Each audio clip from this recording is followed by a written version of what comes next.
First of all, I want to thank our judges and thank all of you for being here. Thank Ed especially for being sure we have video and we have an audio system. And our substitute competition coordinator, first rate.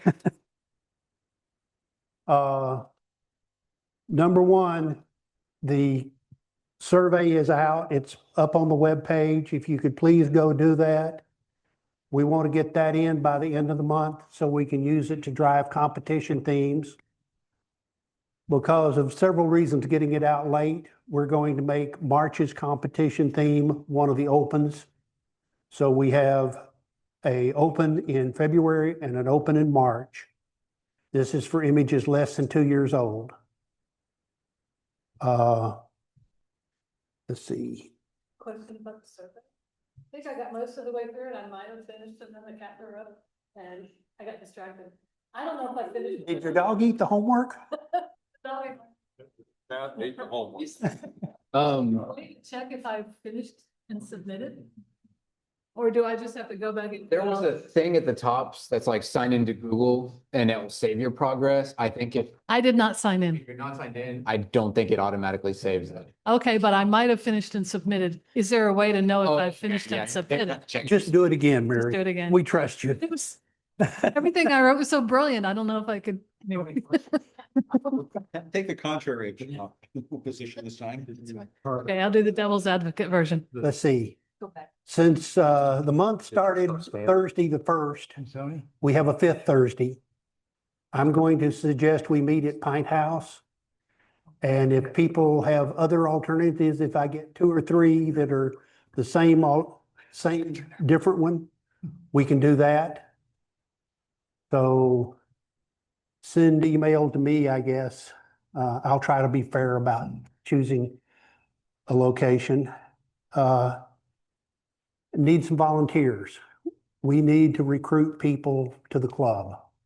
We're getting smaller. It's making it more difficult to deal with paying visual pursuits, just paying for this room, etc. So there's 3 opportunities that we have to recruit, just get out and meet people to try to get recruits. So there's the Texas Photo Festival in Georgetown. That's in March. There's also PCU, Precision Camera University. That's a 2-day, 28th and 29th. Mary has cards. To recruit, give cards out to people, say, oh yeah, give them a card. Do I have to repeat all that? No, you don't have to repeat it, but use the microphone next time. What month is the PCU? PCU is March also. Okay. It's the 28th and 29th. Now, Precision charges for that. It's $275. So I'd like to have people volunteer that plan to go. I know Verlin and I've gone occasionally. I'm not sure anybody else has gone, but it's probably a good opportunity to shoot with models. The other opportunity, let's say that's Texas Photo Festival, PCU, Precision Camera about twice a year has a open house. They bring in all the vendors. They have free classes. There's an opportunity to get a table there during that event if we can man it with volunteers. That's a good one. And I don't know what the dates are on that. I have not asked any of these 3 entities for permission to join them, though I'm pretty certain we will be accepted. So I'd like to have volunteers before I go say, hey, Dave, can I put a table up in Georgetown and recruit members to NAPfS? Okay, that brings us to awards. Eric Reeder. Eric Reeder. We're starting at basic. Right. Cody has his plaque and his card, his gift card for Precision Camera. So Gary, I guess you're next up. Ed printed a plaque for you, I think. I know we're going to have photograph of this. Thanks. Wait, he's gonna. I got ahead of Clay. Well, he's getting out his very expensive phone. All right, cool. I go shopping again. I love it. Okay, Gary, Gary. Yeah. Lydia?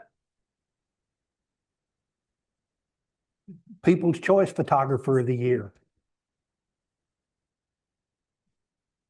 We got two cameras. We're doing that camera and then we're doing that camera. You're just showing you're as tall as I am. Yeah. Lydia? Money. Photographers. Too many cameras. It's bait. Two. And we have one more gift card that goes to one of the people that judged last year. And because I was slow planning ahead for this, I came up with I think, an interesting way to randomize this. I created a spreadsheet that I put all the judges in off of Ed's website. Then I duplicated their name if they judged multiple times. So Arlie's in there twice, Gary's in there 4 times. So I've got 33 judging occasions. I then generated 33 random numbers. And I'm going to ask Austin, since he's not one of the judges last year, to pick a random number between 1 and 33 that will be indexed through the table I have here to a winner. Yeah. Got a number? On wide angle, 28. 28. Number 2.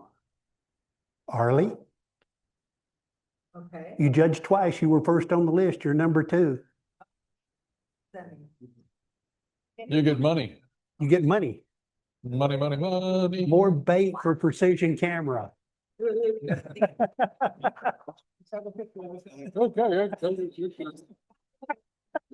Yeah, hold up your white card.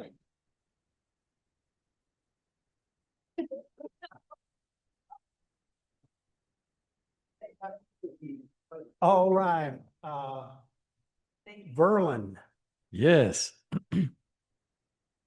Okay, so the Jester Show goes up Excuse me. tomorrow. Best pictures of the show, be there tomorrow to drop your pictures off. Yeah, something like that. So all that. Also be aware that the library show is fast approaching after that. So start getting those in order. Okay. 11 o'clock. 10? I thought You it said okay. 10 to 11:30. Oh, 10 to 11:30. Okay, so Yeah. 10 o'clock. Sorry. 10. My bad. That's why I'm trying to hand this gig off. You.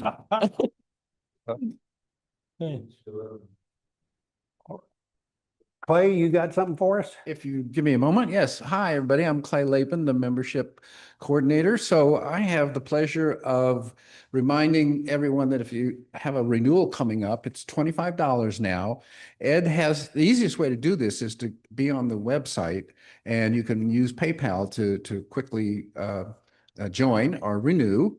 And Stephen is our treasurer. He will take a check, but he doesn't like checks. So go to PayPal. Okay. He's going Goes to in try the mobile pocket. deposit. Way to go, Stephen. On the bank account. Okay. And Ed's going to make sure that it works. So if you have trouble logging in and you need to do something to clear that up, Ed Pete is our webmaster and he can help you. So I just want to thank the renewals that have come in so far. Myself, Ed Pete, Stephen Brkich, Charles Schwartz, Jerry Murphy, Ronnie Duke, Hatham Samarchi, and Jim McDaniel, Vance Strickland, Verlin Smith, and Dennis Bosserman are renewing members. We have new members that joined in October, November, December. Bill Hedrick is new, January 3rd. So we'd like to invite him to come to our meetings. David Owen is here tonight. Yay, David. Welcome, David. He just joined. And Dennis McCrae, Melissa Hargrave, Troy McLean, And Tammy or Tamara Allen is a new member. So we invite people to come because we get to know you that way. So thanks very much for everybody that's renewing their membership. Back to you. Okay, Dave, you want to take just a split second and tell us about yourself? Dave found out about us through APPA. That's eventually. Thanks.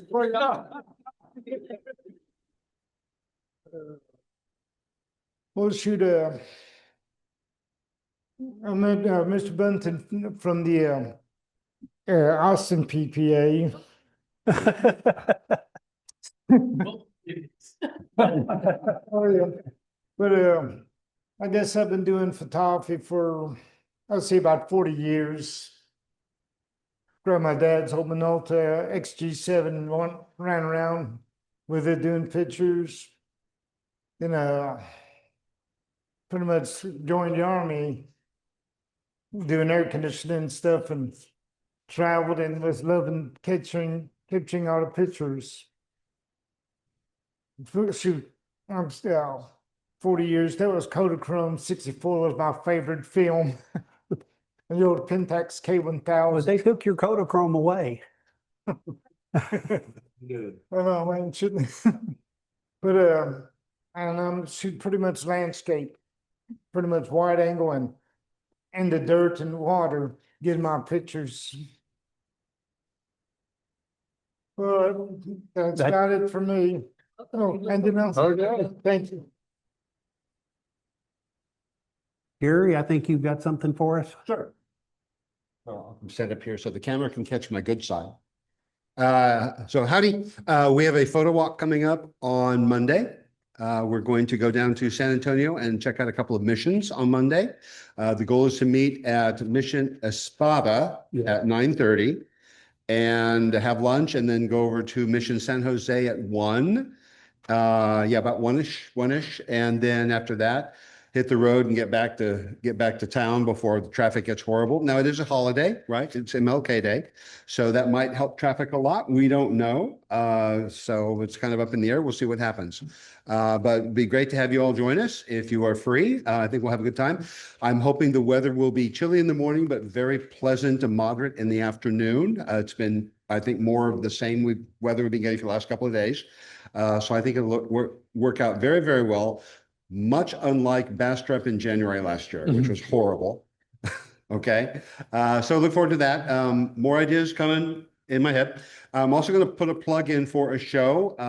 The other group I work with, Round Rock Image Creators, has an exhibit up at the Georgetown Public Library. We hung that last week, and that will be up until the middle of February. If you get a chance, walk by, drop by and check it out. It's in the upstairs galleries.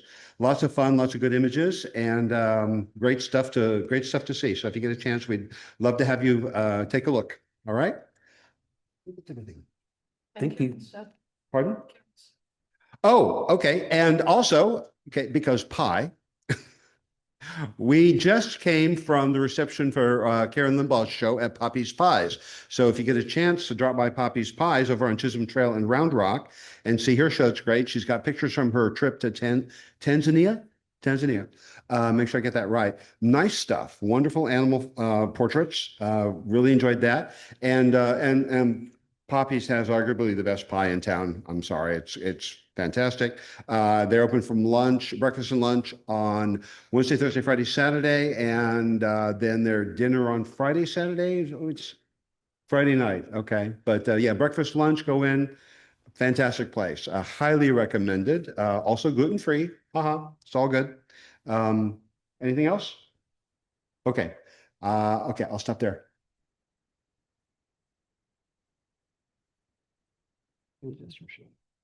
No, I can't make that. This way. I can do it.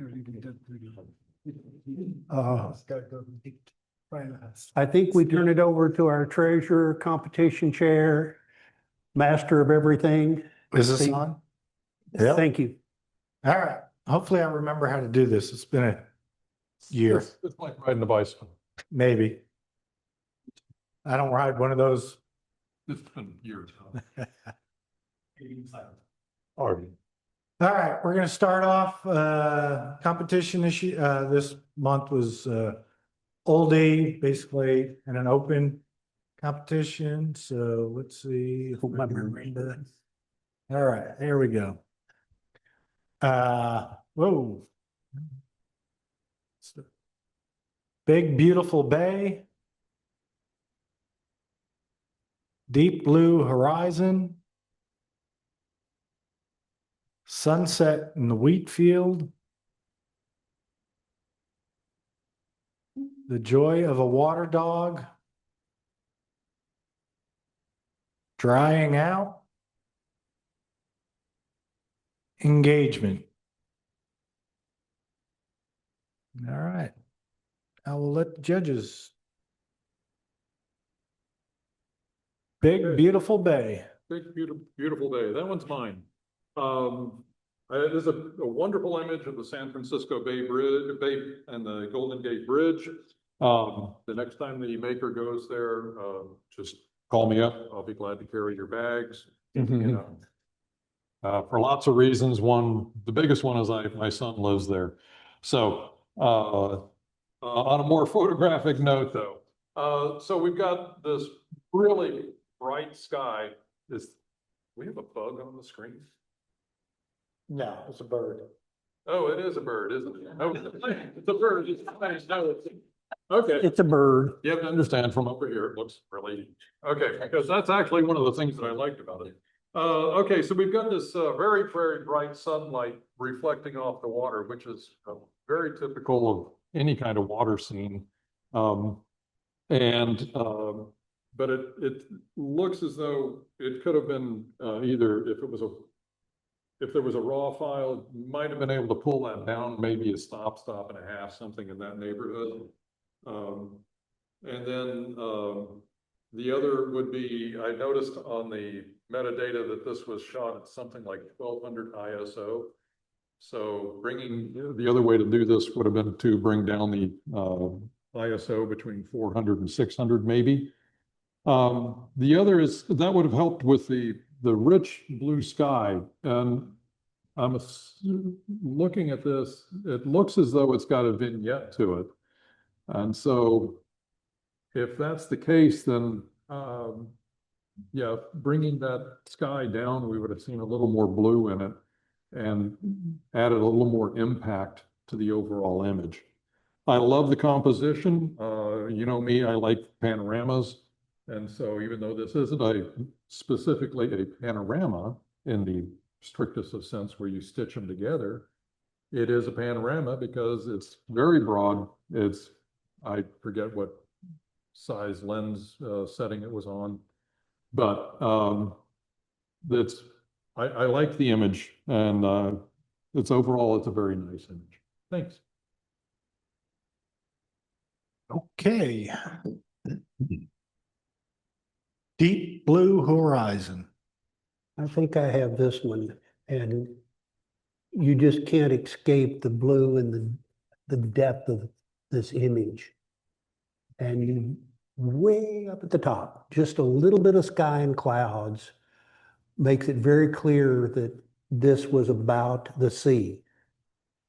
But as I look at it a little more, my eyes drawn to the bright lighthouse and the bright greens in the bottom of the image. I know this would be a difficult place to move around, but if you could find a position where that was a little off center and bring back the exposure on that a little bit in post-processing, it would improve the image. The other thing I noticed is the foreground here, the bottom left corner is awful dark, possibly blocked up. Less of that corner would probably be advantageous. Okay. Sunset in wheat field. Okay, this one's mine. This image is very striking at first glance. Your eyes are immediately drawn to the burst of sunlight coming through the wheat in the foreground. The sky has a lovely gradient with horizon glowing with the golden sunset across the image. It demonstrates both technically and creatively a good use of foreground and background to create depth, with the wheat being used in place of something like a graduated ND filter to dim the light enough to capture the ground, the proper exposure, at the same time as the sky and the sunlight. Unfortunately, I think this also forces the composition to sit down low and give a lot of space to the dry wheat, which lacks visual interest to me.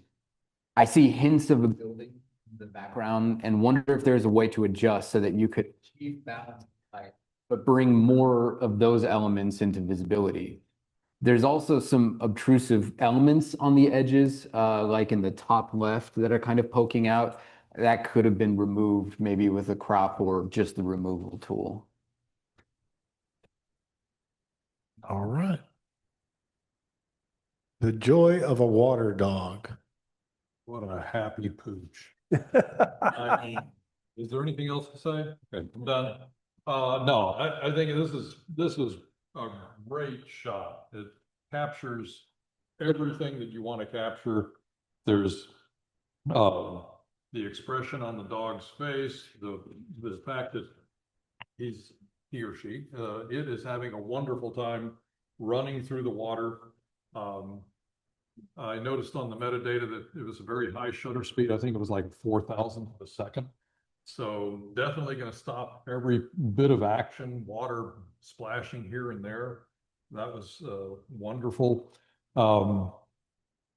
The exposure is pretty much right on the money. I'm sure there's something that could have been done more, but I think for what this is,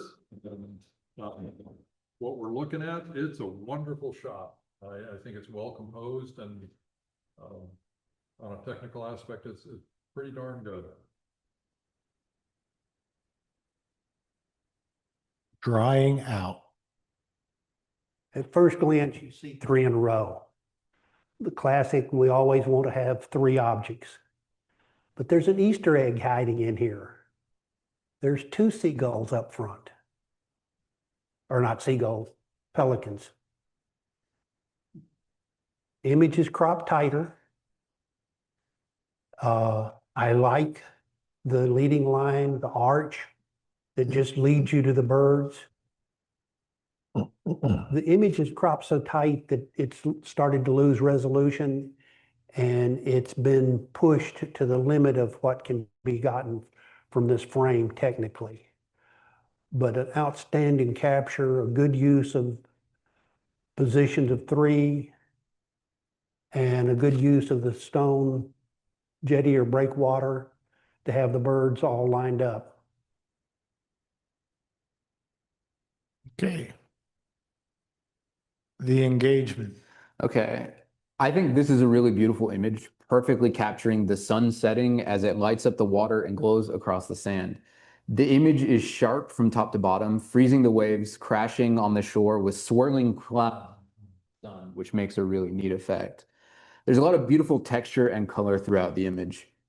As you follow the glow of the sun down onto the beach, you're drawn to the silhouettes on the right, with the couple presumably captured in the moment of a proposal, as implied by the title of the image. Even though the sky is quite striking, I think it creates a lot of negative space in the image and minimizes the couple on the right side, which to me should be the focal point of the story this image is trying to tell. I think cropping the image so that the sun is in the center of the frame preserves the beautiful lighting, glows, and reflections that make this image so atmospheric, while also giving more space to the silhouetted figures, drawing your eyes to them more easily. I also wonder if, in composing the image, angling more to the right would have allowed more of the trees in the shadowed section so that they aren't just being cut in. All in all, though, I think this is a really beautiful photo. Yeah, the other part of it, I have started to look at painterly kind of things processing, and I love how the sun, the sky, when you take a close look at it, it's actually got this painterly kind of effect. It's whether it's just an artifact of the camera that was used, I think it's a smartphone of some sort, or the maker actually tried to do that, but it was It's a nice effect. I think it was a power shot. It was a point shoot. Oh, point Yeah. shoot. Okay, so lots of computational work going on with it.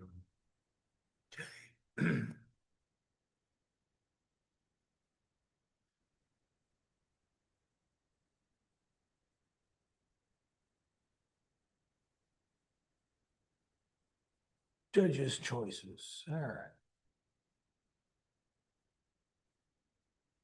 So judges, I guess, 4 images. All right.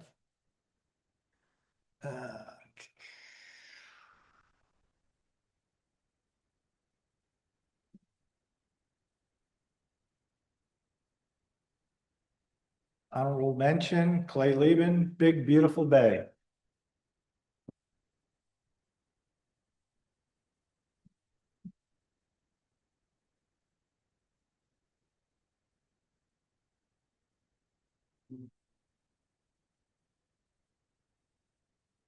Well, thank you for the honor. It is a picture that was taken clear across the bays. And so it did have, that was the challenge. And I decided to go with that panorama image. And I appreciate the comments about the exposure. I did work on this in Photoshop, and I was able to remove some distractions that were at the bottom. So it's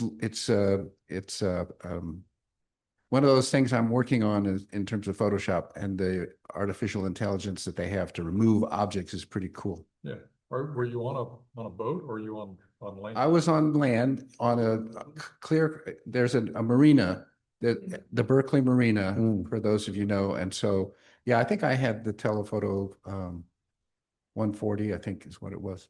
Is it a sweep or a stitched panorama, or did you crop it?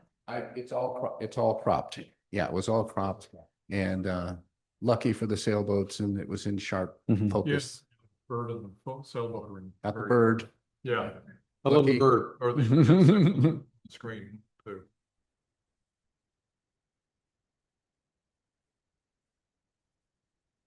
Hey. Third, Deep Blue Horizon, Austin Lane. So I feel like I got pretty lucky with this one. I honestly didn't know how much I'd have to contribute to this month's contest, but I went back through. This was 2015, 2016 on my honeymoon out in Hawaii.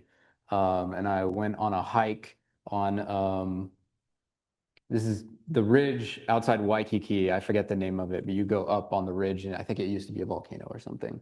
So, yeah, Diamond Head. Yeah, that's the one. This was taken on an old Android Nexus 6, something like that, like just whatever phone I had on me at the time. And going back to the images now, my eye was caught by just the composition of it. I really like the blue ocean and the sweeping land sort of cutting through it. So I think really just in practicing Lightroom and trying to pull some stuff out of it, I felt like I was pretty happy with what I managed to get out of this, considering where it came from. Second, the engagement, Tim Levin.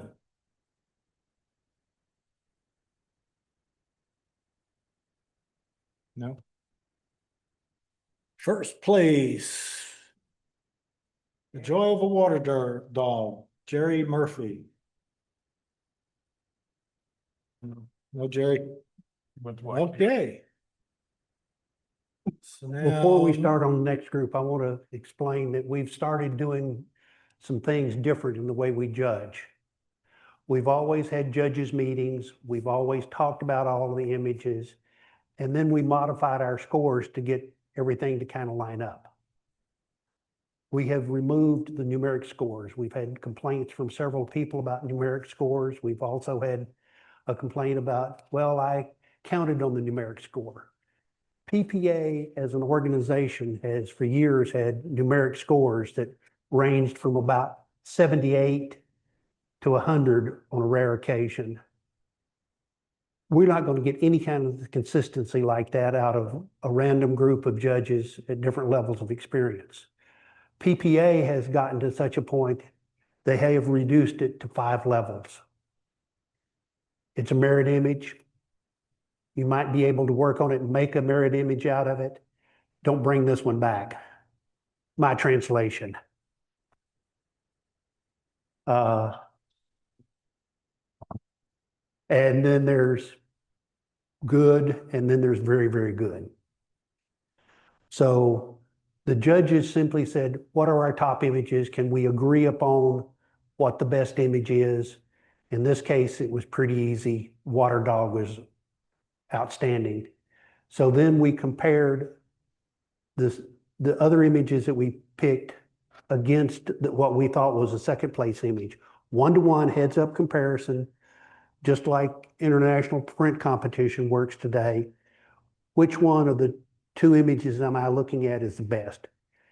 We dwindled it down to 3 or 4, depending on kind of how it went. And sometimes when we had more, they're mentioned. So let's go with Ed as competition coordinator. The fill in to the fill in. Are you ready? Yeah, So we're doing people's choice. we're to people's choice. Oh, people's choice. Yeah.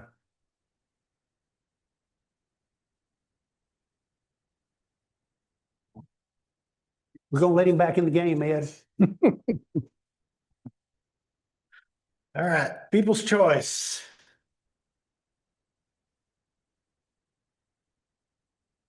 Bronze. Bronze, the engagement, Tim Levin. Is it Levin or Levine? Okay. Silver, Deep Blue Horizon, Austin Lane. Silver, drying out, Dennis Eisenberg.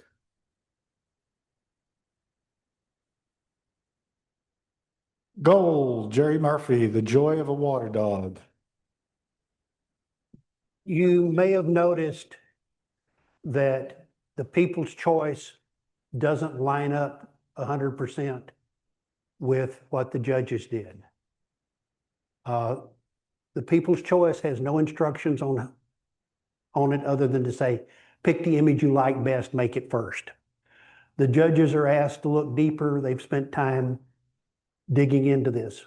When we finish up with all 3 classes, we may have time to come back and talk about the differences in people's choice and the judge's choice. Okay, moving on. Oldies, intermediate, 11 images. We'll go through first. Morning Takes Flight. Angry Sky over Austin. Native American. Yellow Vet. Sunsets and Selfies. She Wanted Bubbles. Eel with Shrimp.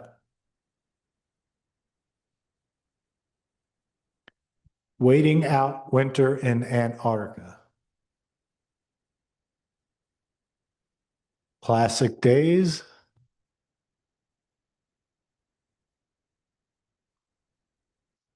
Falls View. Crystal and Silky Water. Blending in Harmony. Judges, take it away. Morning Takes Flight.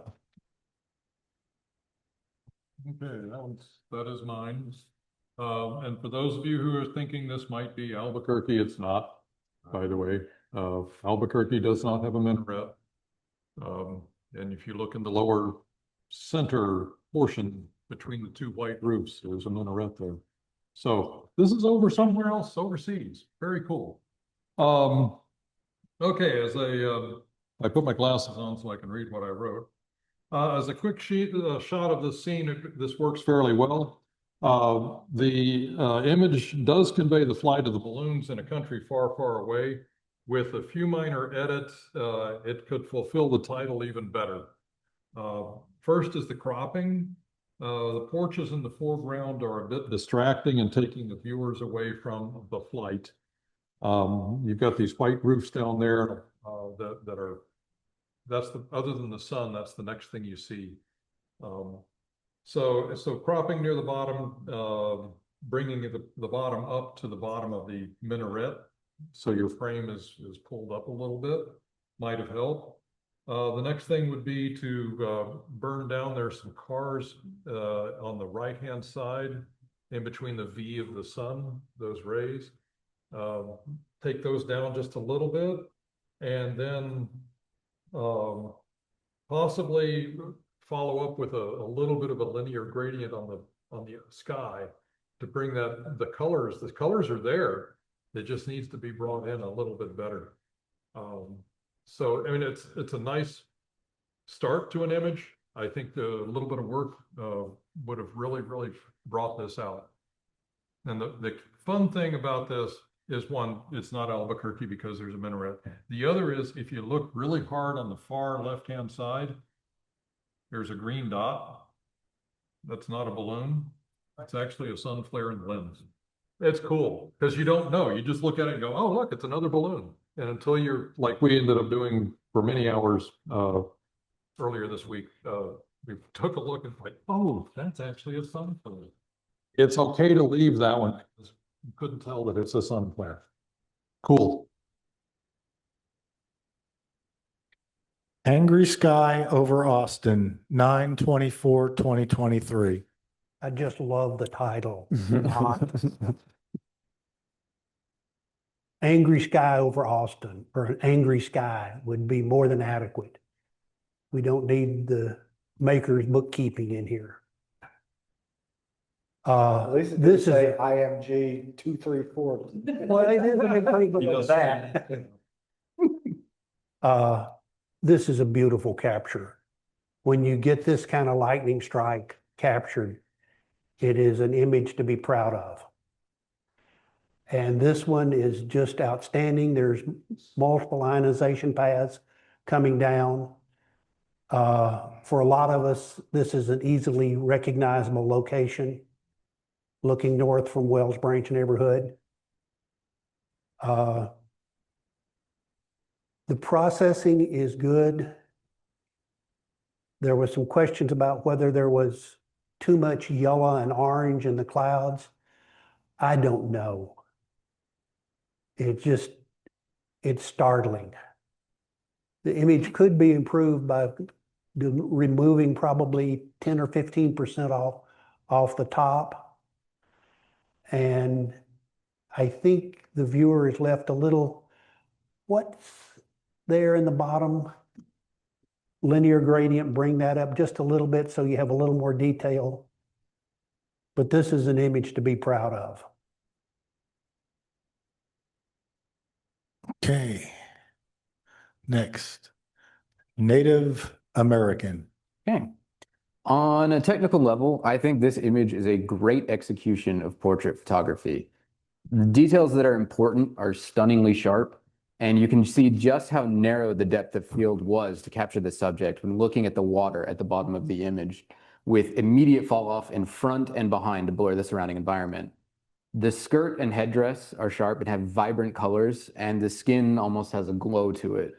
Complementary to this, the subject is placed off-center so that you can see the river flowing past and start to get a glimpse of the surrounding forest.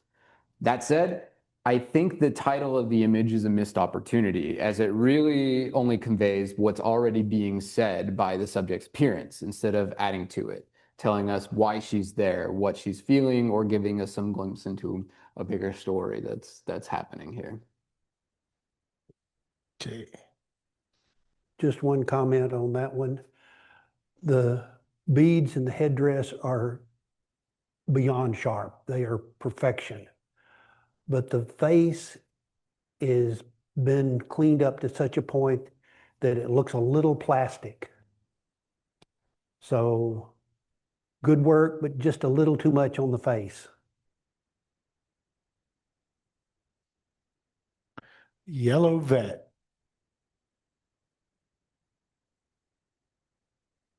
Okay. Is it a model or is it reality? Memorex.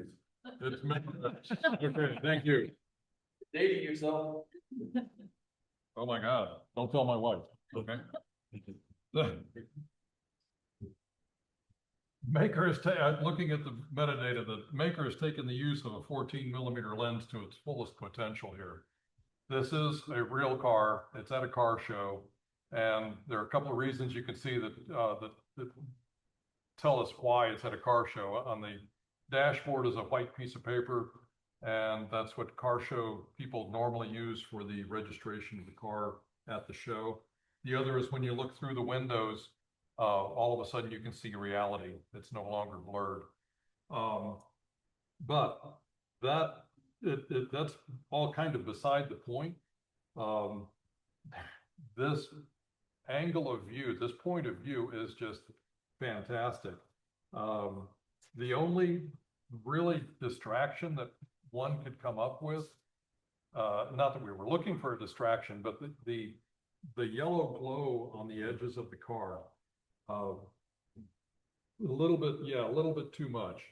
So that was the only thing that really kind of took away from this image. Otherwise, the treatment, it's a nice treatment of a setting that makes it difficult to isolate such a large object as a car in a busy area with buildings or other cars around it. So hats off to the maker on this one.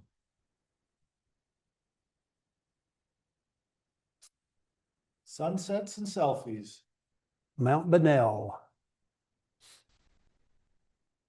I like the way the path leads your eye right up, kind of out of the pathway coming up towards these people in the foreground.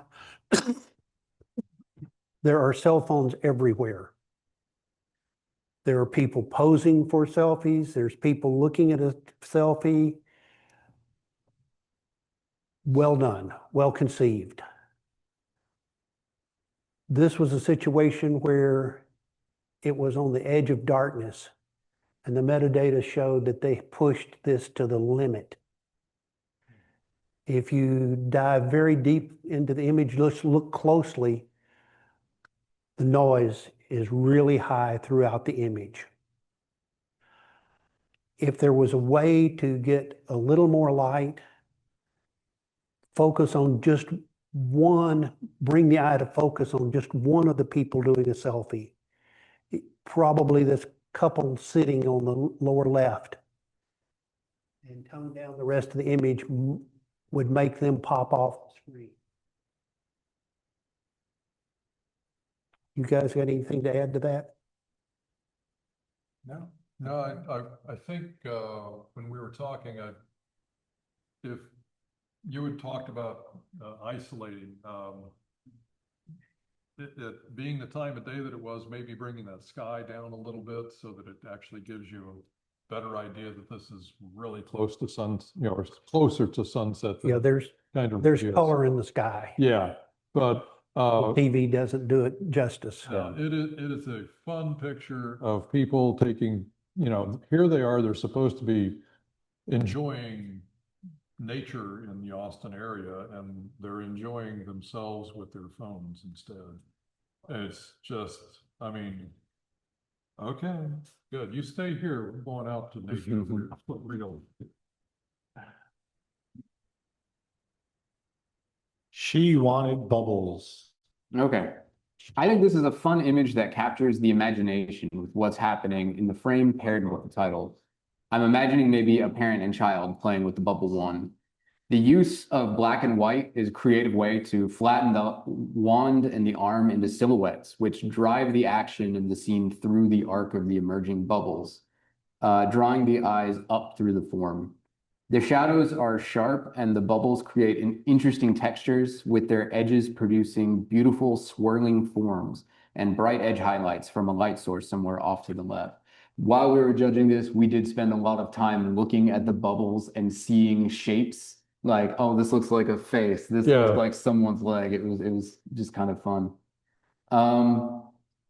It's a fun and creative use of contrast and lighting, well executed to freeze the action in time. My main critique would be that the top of the bubbles look like they were just barely cut off and might have made it fully into the shot with a little more distance or adjustment to the framing. Additionally, and it's actually really hard to see on the TV, there's one small bubble down under the arm that could probably just be erased since it lacks the detail and highlights of the others and really just looks like a water spot on the image. Okay. Eel with shrimp. I feel sorry for the shrimp. Poor little guy, not gonna make it. Okay, it's a very interesting action image. First off, my hat is off to the maker for the scuba diving and or snorkeling that it took to get to this, and then the bravery or lack of knowledge of what the eel could do while you took that picture. So I think it's really cool though. I've only encountered an eel once similar to that, and he pulled back inside his little cave, and I did too. I pulled out of the water as fast as I could. So obviously, the shrimp has a little chance of or he has a lot of chance of becoming a snack for this eel, and I understand that the focus in this you're underwater. The camera is not necessarily at your eye, and even if it were, you've still got lots of refractive material between your eye and the viewfinder. So picking the right focus point underwater can be challenging. In this case, it appears as though the snout of the eel is in very good focus. And if there were just another frame perhaps that was shot right after or before, and it captured the eyes better, or maybe this one I think was shot at f2.8 or wide open, perhaps. So we lose some of the focus in this. Otherwise, it's really a nice shot. The other thing that is very difficult in this image to manage is the shrimp is lost in the body against the body of the eel, and that makes it. If we could have seen the shrimp a little bit better in post, even if you're using Photoshop and you use, you go into Camera Raw and use a selection to capture the subject or an object, the tentacles that are hanging off of that shrimp would be extremely difficult to mask properly. And then pull it out, make it either darker or invert it and make the eel's body darker. So it's a difficult situation. But I think the maker did an excellent job of capturing this image in the moment right before the strike. It's incredible. So my hat is off to the maker for getting underwater and doing that. Cool, very good shot.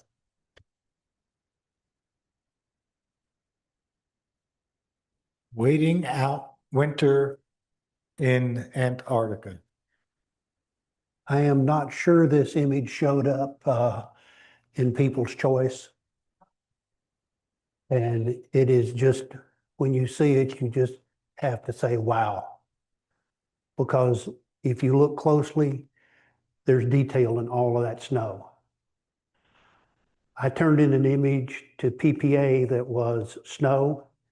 It was #1 here. They told me not to bring it back because I was missing detail in some of the snow. It's there throughout this frame. It is a nice use of centering the little building, the hut in the center of it. There's a nice line where the snow and the sky join. Probably the only criticism I have for this image, and it may not be valid, is if I could, I would like to see two sides of the building, not just square onto the front of it. The corners are a little preferred over the rest. but the post-processing in this is very, very nice.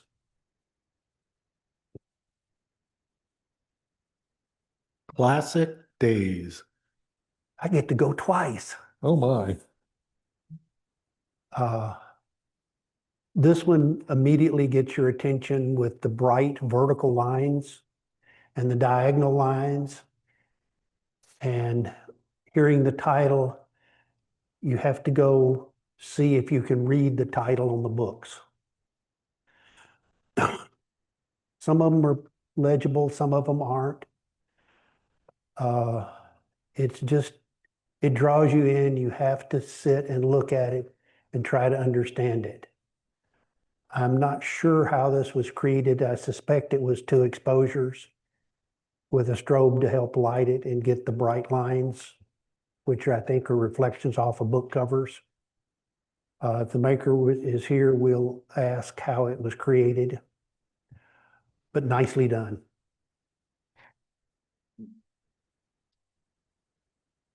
Falls View.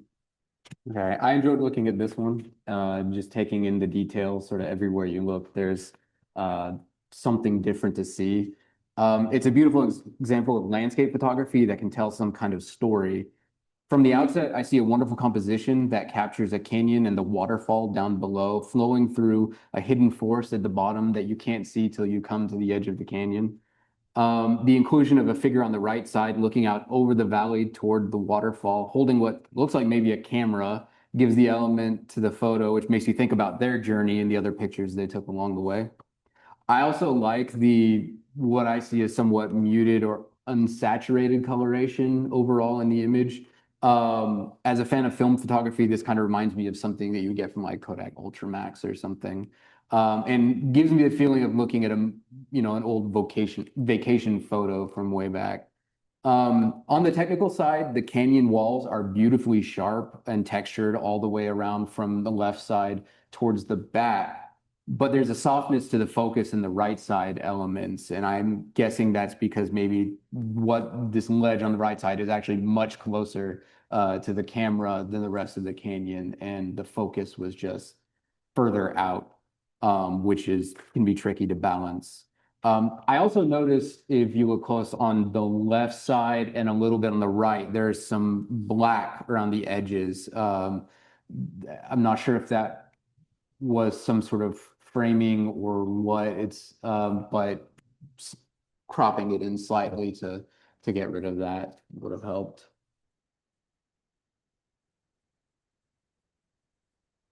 Crystal and silky water blending in harmony. Okay, so it's another one. If you as the maker are going there again, please let me know. I'll be glad to carry the camera bag. Not carrying all your luggage though. Okay, so it's an incredibly lush setting it's a wonderful photograph. I think the greens are well handled here with enough saturation while staying out of the way, away from going overboard with the intensity of these colors. The choice of shutter speed is very good as well. It's kind of interesting, but to have better matched the title of the image, which was Crystal and Silky Waters, perhaps taking a couple of different shots at different shutter speeds and then merging the two together to get the crystal water at the bottom in the stream and the silky water at the top coming over the ledge and down the falls might have worked a little bit better. Other than that, the edges, the upper edge, there appears to be something man-made up there. And it could have possibly been cropped or angled different, different angle with the camera, or heaven forbid, you actually use a clone tool and just clone foliage right over the top of it. And then the only other thing, and it's actually, this is very much a choice of the maker and whether it works for the viewer or not. There's this one little leaf down in the right-hand corner that's just kind of there. And it's like, does it work or not? I know it's being picky, but It's just one click. it's just one click. Yeah.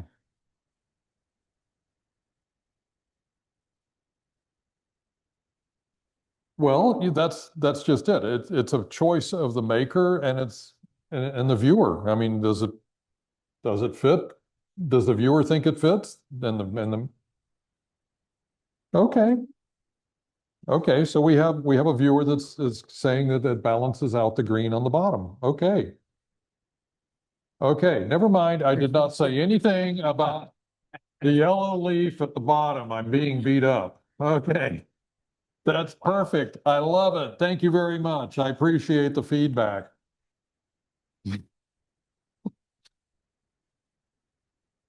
Okay, so let's see what the judges have to say.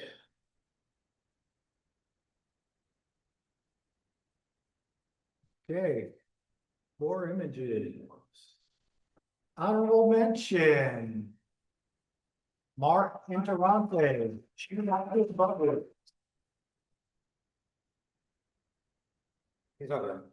Okay. Not here. 3rd place, David Owen. Crystal and Sophie York. David. You get to speak about it, Dave. A Wait, microphone. Mike, grab a mic. You don't get to speak without a microphone. This picture, you're looking at about a 20-hour flight to get there. Oh, minor detail. Yeah, Bosnia, Martin Brody. Where they were doing the kayaking for the Summer Olympics. I was chasing waterfalls. Cool. Yeah. I was wide angle lens. I'm a crop sensor shooter. Nikon 7500 to 10 to 20. Found a little deer trail or something going down to the water, so I followed it and found this one laying on my stomach. Maybe 4 foot, 5 foot tall, ridge going across it. And pretty much trying to balance it on a rock. Didn't have a short enough tripod. But, Cool. oh, the thing is, I flipped the picture. If the water was going the other way, I'm getting the habit of flipping the pictures to make the go from like left to right for the eyes. Okay. Smart. Dave, thank you, sir. Very good. Very good. Yeah.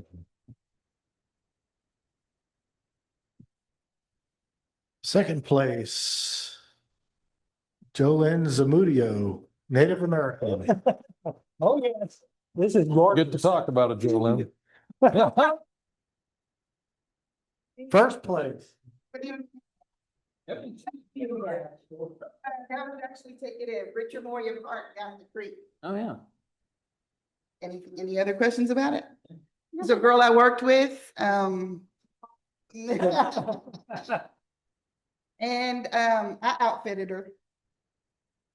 I bought the headdress off Amazon, and that's not actually a skirt, it's a scarf that I tied around her. And she willingly took her top off, so. But yeah.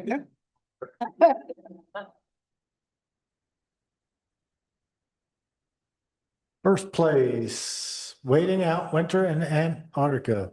Waiting Out on you. I don't have a lot to say about this one because I don't remember. Oh, Like 2023 and I'm and it like. was that cold? Yeah, we went down to Antarctica and we were snowshoeing this day, and I think I had the camera set up for penguins. So I think there's all that snow detail because they had it set up for motion and birds and stuff. Yeah, feathers. So, and we just happened to come by here and I was like, oh, that's kind of cool. I just took a picture. And that was really all there was to it. Wow. There was no No setup or thought? thought. It was just, oh, how pretty. I like the color. And so, sorry to disappoint you. I didn't lay on rocks. I did not. I have nothing intelligent to say about this photo. It's beautiful. Okay. Let's see what the people have to say. People's choice.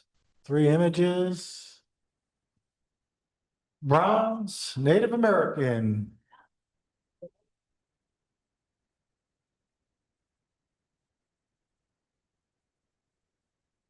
She wanted baubles, Mark Interlacto. And gold goes to Dave DeVore in a Buster production. On Dave on September the- 24th, 2023. That's a drone shot. Yeah, it is a drone shot. Yeah. All right. Advanced. I think I commented earlier, I don't think Lydia's image from Antarctica was available for people's choice. Yeah, I didn't see that. This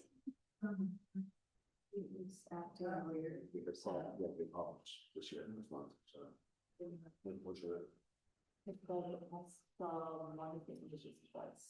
We got 55 minutes to do advanced. I think we can get through it in about 10. Yes, yes, no, no, no. All right. The final rest.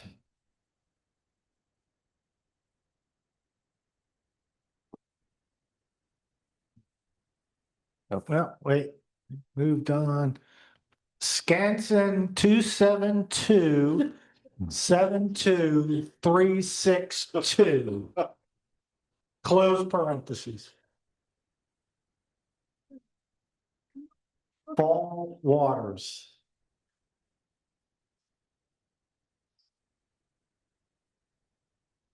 Slow down.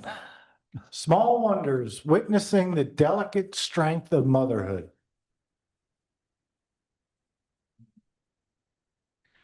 Big boy. It's coming back around.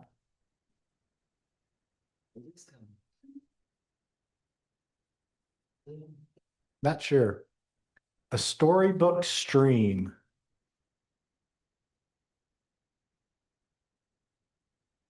Lions. Missed at Gorman Falls.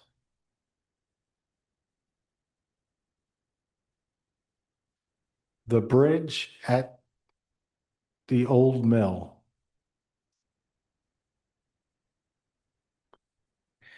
It hasn't been called master charge for years.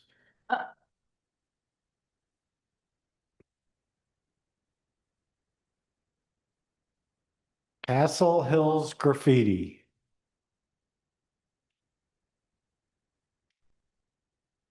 Artist at work. All right. Judges, the final rest. Oh, boy.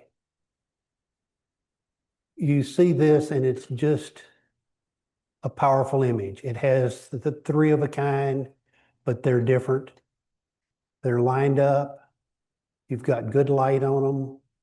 You've got a very simple sky behind them and an open beach with just enough detail in it that you can see there's tracks out here in the mid foreground. Nicely done. You can see a little of the surf behind the boats, and on the screen here, it looks like just a black speck between the two boats on the left. I think that's a rowboat out there in the surf.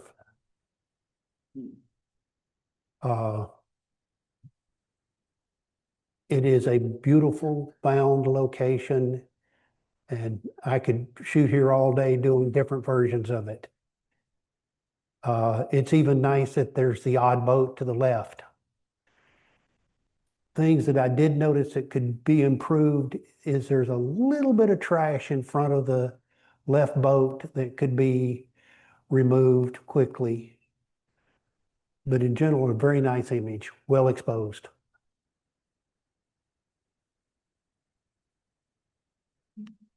Scanson. That's me. Okay, I think technical execution was well done.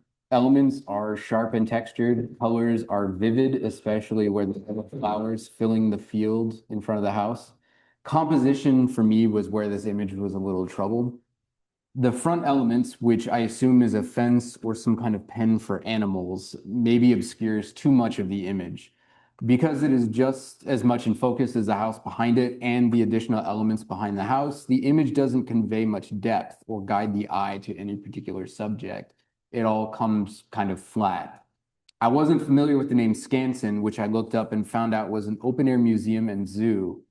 I think it's a missed opportunity to try and capture more of those elements in the image by backing up or changing the angle to include animals if they're around, or maybe give a more complete picture of the farmsteads, maybe show how expansive this field of yellow flowers was if it continues on.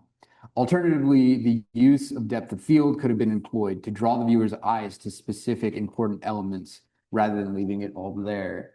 I think we also discussed maybe trying to close in and angle more through that gap in the fence right in the front, so less of it was obscured, or covering, trying to get more of the building so that the rooftop isn't being cut off. In general, just trying to find more of a focus for the picture and have less of it obscured. Yeah, I think another mechanism of directing the viewer's eye would have been to burn in either something in the back or burn in these tall wooden poles in the front so that you're not drawn directly to them versus what's in the back. So yeah, just a little more burning in, and could have done something with it too.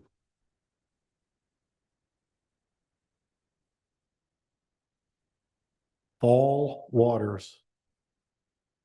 So this scene reminds me of a wooded stream in New England. Used to go up there on occasion, and the great fall colors, the feel of the cold water rushing by, and the momentary solitude of being in the forest. Capturing the flowing water can be a chore. Is 1 second slow enough, or in this case, I think they used 15 seconds. I would venture to say that in this case, somewhere between those two might have worked a little better. Even though there is some detail in the water at the shutter speed, perhaps at 5 to 8 seconds, that might have done a little more, given us a little more detail in that white water. So and again, bracketing shutter speeds might have been a way to get to solve that problem. The only other item, and it again is a viewer's choice and the maker's choice. It is in the fall. It could be fog that's in the air. I don't know. But to me, the lack of contrast in the image, especially in the woods at the rear of the image, to me is a bit distracting. Either we're looking at the woods or we're looking at the water, but they've got similar tonal ranges. And I'm not sure where I'm really supposed to look, or maybe it's the dark stone in the foreground with all the light, the fall colored leaves on the ground. I still like the image. It's very nice, very nice. Small wonders, witnessing the delicate strength of motherhood. Okay. To me, this is a really impressive image as someone who's just been trying my hand at wildlife photography and birding specifically. The birds are sharp and reveal fantastic detail. The composition includes minimal foreground elements to give some depth to the image, paired with great separation of the background to bring the rest of the elements forward. The little leaves in the foreground and used to build the nest, the little branch casting shadow across the head of the hummingbird, everything comes together and really gives a sense of scale and how small everything in this photo really was, really adding to the overall impact. Everything important is preserved and in detail. Nothing that I feel is unnecessarily obscured. One suggestion would be to mask or darken the branches above and below the nest to bring out the birds just a little bit more. I think especially here, they talk about tonal ranges. They really do kind of match some of the surrounding elements right now. Big boy. It's an excellent image of an old workhorse of a locomotive. I mean, It's an incredible machine. It's sharp from front to rear of all the different cars. The exposure is spot on. Smoke and steam convey that there's some action, and the inner workings of the engine. You can understand that something's going on there. The scale of the enormity of this beast is shown by the engineer hanging out of his perch in the cab. If we think about the average height of a person, 5-ish, 6 kind of thing, 5'8", and then you start to figure out maybe he's sitting, maybe he's standing. He's about 6 feet above the drive wheels. So the drive wheels are that big, 5 to 6 feet in diameter. They're huge. So you get an idea real quick what the scale of this thing is. So I was just impressed. So yeah, if it's coming, I knew it came through last year, I think it was 2 years ago. Yeah. It came through in 19, and I'm not sure when else it came through. That's when I photographed food in 2000. Okay. Well, Alan went to Del Rio and photographed it. Okay. The only suggestion that I had in all of this was the left-hand side. There's just a little bit of lightness in the foliage over there to just take it down a quarter, maybe a third of a stop, not much. But boy, does that would probably make that engine pop even more. I know there's a lot of light behind it, but that's all the smoke and the haze created by the smoke and steam. So, well done, well done.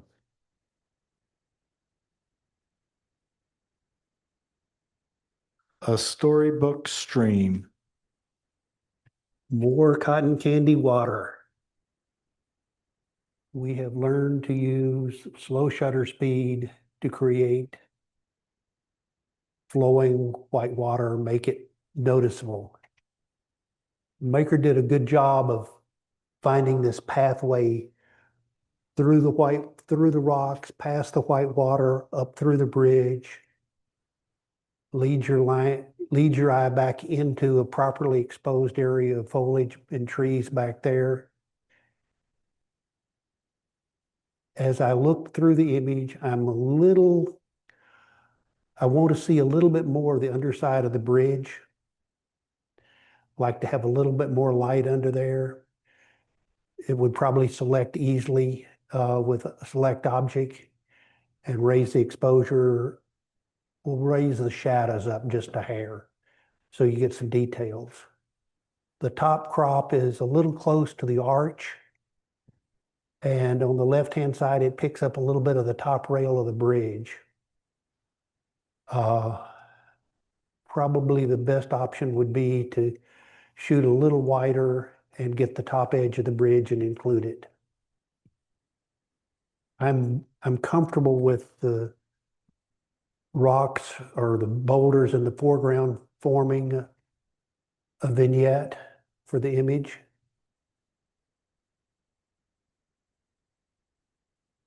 I would also like to see somebody get up just a hair higher so we can see where that water is coming from, as opposed to just appearing as a cascade. Okay, Stephen. Okay. Lions. All right. I think this one's another fun one to study, just to take in all the little details all throughout the image. It's playful and creative. It took me a moment to orient properly and realize the perspective had been flipped on this so that the reflections of the people were now right side up, almost making it as if you're looking down through the glass to the people below, not up to the lions napping on top of the glass. It's a fun twist that makes you stop and literally twist around trying to find the correct perspective. I also appreciate that this photo captures both the sense of wonder of the man below and the intense stare of the lion straight into the lens of the camera looking through the glass. Outside of the creative aspects, the image was well executed, balancing light and shadow and giving visibility to subjects on both sides, with enough elements of the surrounding buildings and plants to give you a sense of the environment and where this is all happening. As far as constructive criticism, I would encourage the photographer to give the photo a title as creative and playful as the composition was. There was also some discussion over in looking at the reflections. Some of them pop up in fun places, like there's a woman's head in the paw of the lion that was neat. But then some of the others just sort of overlay on elements and maybe subtract from a little. So maybe if there's some, you know, give and take with the exposure in different spots to maybe minimize some and bring out others. There was something to do there. Mist at Gorman Falls. We've got moving water again. This is the one that just invites you to step around the corner, see what's hiding behind that large downward pouring piece of stone. I have not seen this falls, but it's out in Colorado Bend State Park. And there is a phenomena out there where the limestone or the lime falls out of the water just like it would in a cave. So you have, I think it's called travertine, which is this flowing smooth shapes and structures. So that's what's coming down from the top. I like the way the maker chose a shutter speed that shows a little bit of motion in the water, but doesn't just turn everything milky. I still want to get around the corner and see. The upper left-hand corner is a little bright and could be burned down some. And that would bring the focus back to this vertical path that the water is taking on the right-hand side.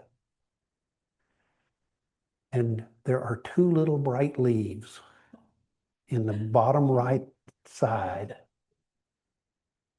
that the maker may want to keep or maybe should remove. It's just one click. Okay. The bridge over the River Kwai. No. The bridge at the old mill. Where's the mill?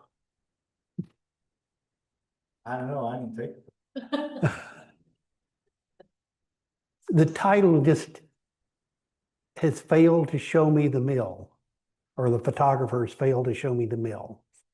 It's a nice concept. It is, I like the bridge crossing a channel. You're looking down the channel. The bridge is just a mishmash of different things. I'm not sure what it is, but it's interesting. The bridge is a little high contrast in that the top side of it where it's getting sun's very bright and the bottom side of it is on the darker edge. Probably a concept that should be revisited to shoot this style or this basic setup: bridge, long channel, narrowly guided. The one real issue I have with this, other than title, is the bottom right-hand corner is blue. It's the only blue in the image other than the sky. There's probably detail in the sky that could be brought out also. Okay. It hasn't been called Master Charge for years. Okay. I think this is a great example where the title of the image immediately draws you in and makes you take a closer look. First, to understand the meaning, because this predates me by just a smidge, I swear, not by much. And then to take in the implications of that title and absorb just how old this building really was, how long it had been abandoned and left to decay. The detailing of the image is sharp and brings out all of the peeling paint and rusted metal. It makes me want to sneak up and peer in the windows to see what was left inside. Overall, I think this image was very well captured and conveys a ton of atmosphere. My biggest complaint is that I think it either show more of the building or get in closer. if you angle to show more of the building, I realize it makes it that much harder to see the little sign in the window. So there's a balance there, but having the like awning cut off in the corner, and then you get like a glimpse of sky and then some trees. It would be nice to get maybe a wider angle of this.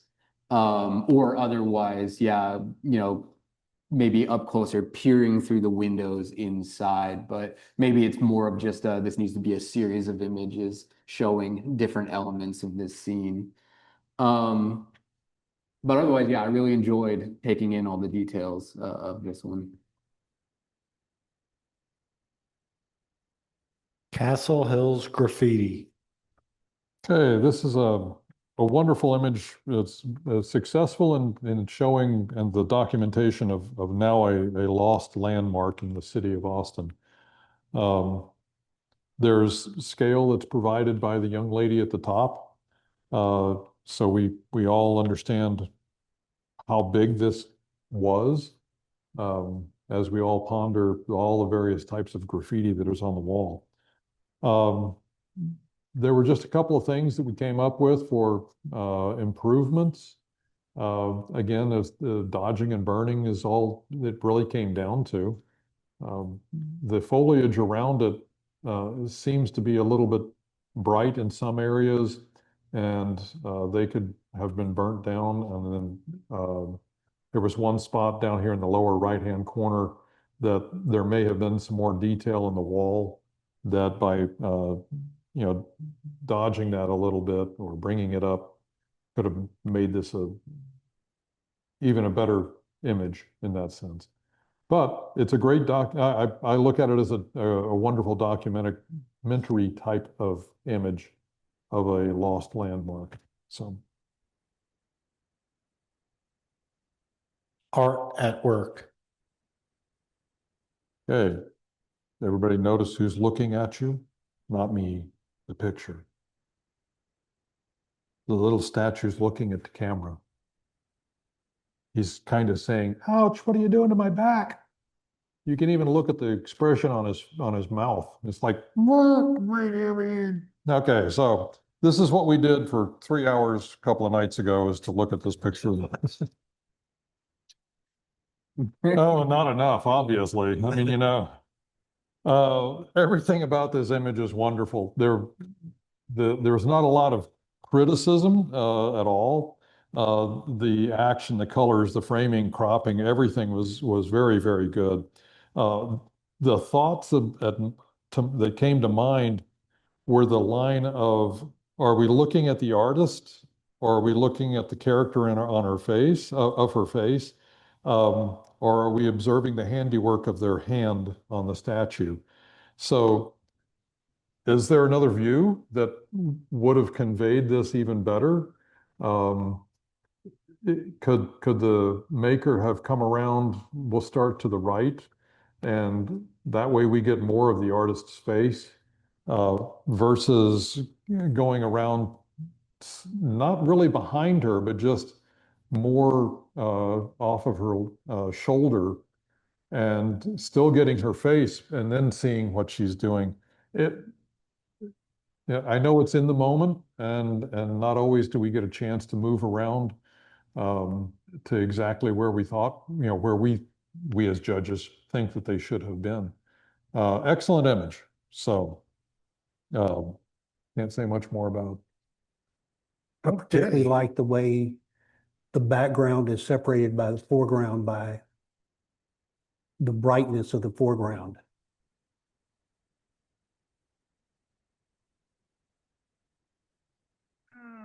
Let's see what the judges have to say.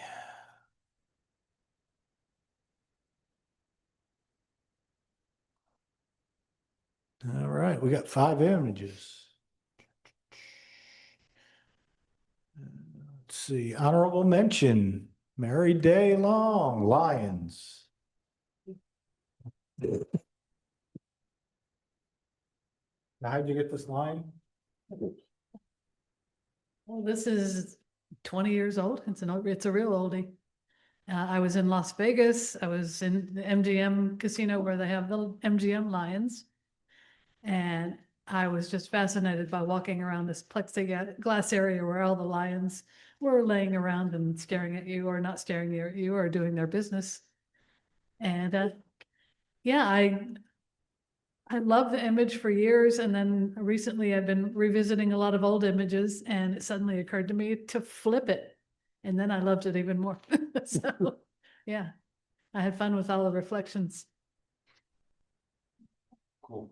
Thank you for bringing that to us. All right. First, third place. Missed at Gorman's Falls, Patrick StCin. Oh, there's 2 third places? Yeah, this is the first, third place.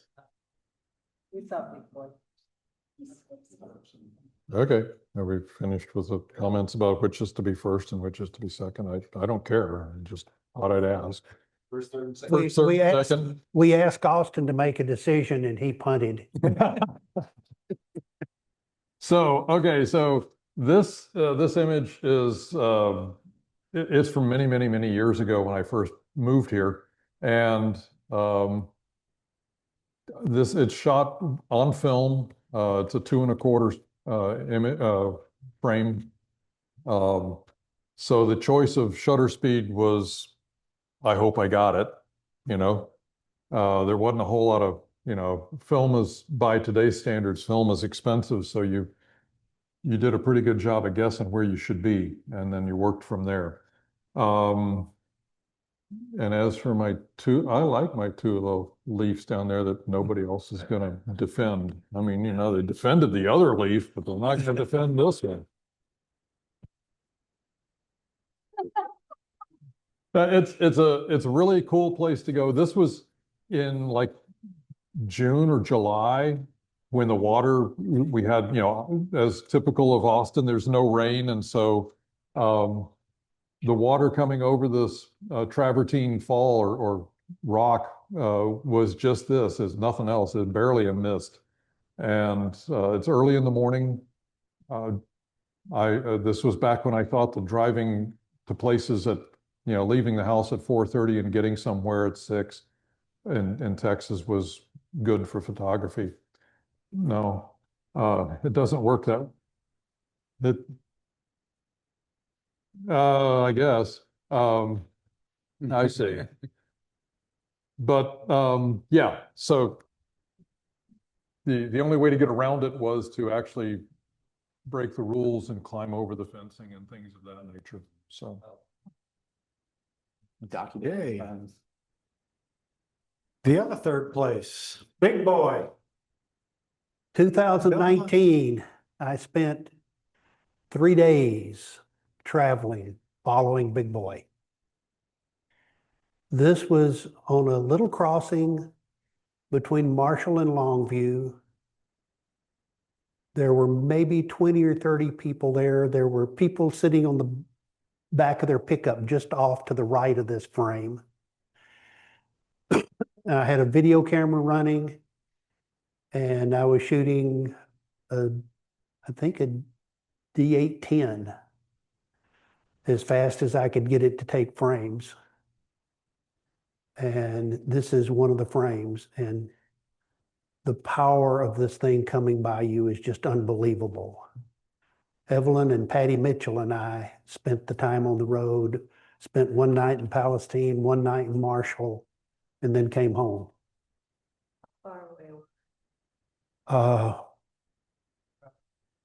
you shot that with a 100, 200, I think. 100 feet. And just,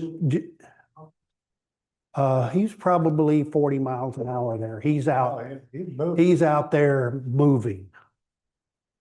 Yeah, I seen it in Hearn. I had my little grandkid with me, and we were right next to the tracks when that thing came barreling by. They let it out and let it play when they're on the road. They have a diesel locomotive behind them, and the diesel there is to maintain train control. I've forgotten exactly what it stands for, but they want to be able to have the signals, have control of the train, and be able to communicate directly with the operator. Yeah. Go ahead. Okay. Second place, Gary Hook. It hasn't been called master charge for years. So I found this a while ago in a small town east of Albuquerque. I don't remember exactly the name of the town. It was an old gas station, service station that had been in disrepair for years. And I was really amused by the fact that it had a master charge sticker in the window. And I mean, when I was a kid, that's what it was, and they changed the name later on. I've struggled with the name on this, trying to get the viewer to investigate enough, but this was taken in broad daylight with lots of sun, so there's a lot of work done on this. The lights were not actually operational, a lot of Photoshop added to this. So it was more of for me, an exercise in could I get it to where I thought it needed to be based on what I had envisioned versus what reality was. And I probably only had a 16mm lens, so this is probably as wide as I was going to get at this point, I think, if I remember what I had on my camera at this time. So it was fun, you know, stop the car.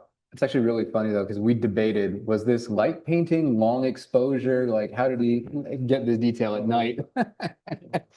He took away light. Yeah.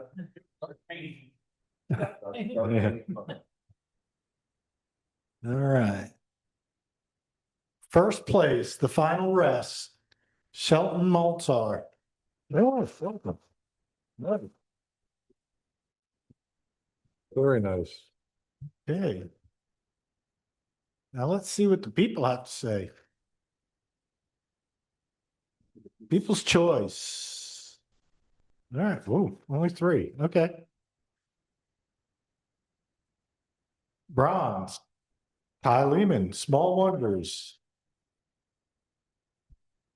Ty's in Denmark. He's not here. Ty's in Denmark. Okay.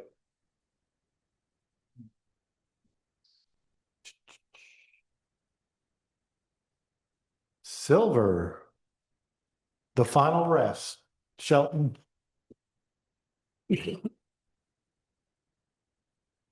And gold goes to Nick Grossman. Falls. So as you can see, the people and the judges are on opposite. Yeah. I think when you stare at an image too long and start trying to find things to nitpick, it really changes up the results. This was taken in Scotland in a place called the Brkich of Aberfeldy. We'd been trudging around for 3 days in god awful weather, and we finally got some nice light when we got to this place, which was really pretty. So there, thank you. Did you say this was Aberfeldy? The Brkich of Aberfeldy was the name of the place. I can't remember exactly where it was, but it's in Scotland. Oh, I remember. I know exactly where it is. Oh, Was that fog? it was misty. Misty? Okay, okay, I think it had just stopped hosing it down with rain. okay.